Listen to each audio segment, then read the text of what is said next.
do it real cheesy. Hey, and it's crooked. I just turned this old school truck camper into this, the home of my dreams. Watch as my best friend Buddha and I travel the country for the next 6 months and see what kind of trouble we can get into.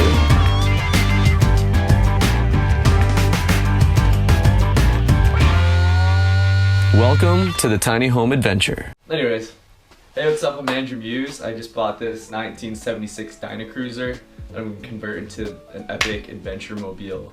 Come take a look. So, pretty old. Has some pretty sweet interior. Has this really old school map from where does it say? I don't know if you can see that. 1973. All the East Coast is really well developed, and then get out west, Utah, half the road's missing. This sweet interior we're in the process of redoing.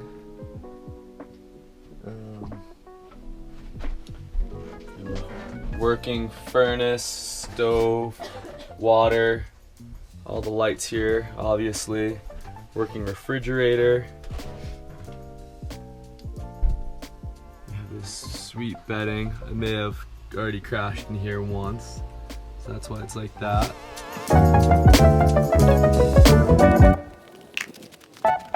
Exterior, gonna repaint everything. Should be